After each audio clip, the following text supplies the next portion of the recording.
তো আবারও আজকে বসে পড়েছি রান্নার জোগাড়ে। আর অনেক তো হলো সদনা ডাঁটা, নদনা ডাঁটা। তো আজকের আমি নিয়ে চলে এসেছি একটু স্বাদ বদলাতে এক বোঝা লাউ ডাঁটা। তো এই যে দেখো, তো আজকে আমি লাউ ডাঁটাটা বানাবো। লাউ ডাঁটা, চিংচিঙে, আলু, বেগুন, মানে সব রকম পাঁচমেশালি সবজি দিয়ে, শুকো ফুল চিংড়ি দিয়ে একটা চচ্চড়ি বানাবো। আর আবারও থাকছে সেই জিত্তে ফুল আলু দিয়ে ভাজা। আগের দিনে জিত্তে ফুলটা বেশি হয়ে গেছিলো, তো ছিল। আর এখানে আছে নদনা খাড়া, তো নদনা খাড়া। আর তার সঙ্গে যেটা থাকছে স্পেশাল একটা মাছ, বেসিক্যালি তোমাদের দাদাভাইয়ের খুব পছন্দের একটা মাছ।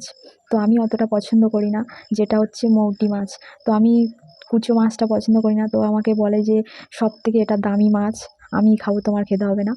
তো এই যে মৌটি মাছ, সাইজগুলো দেখো কত বড় বড়। আগের দিন আমার একটা ভিডিওতে একটা দাদাভাই কমেন্ট করেছিল যে আমাদের এখানে 100 গ্রাম ফুলের দাম 40 টাকা, আর 1 কেজি জিত্তে ফুলের দাম 400 টাকা। তো সেই দাদাভাইকে বলবো যদি লাগে তো আমাদের বাড়ি থেকে নিয়ে যাও। তো আমাদের এখানে 1 কিলোর দাম মাত্র 100 টাকা। তো ততক্ষণ সবাইকে টাটা।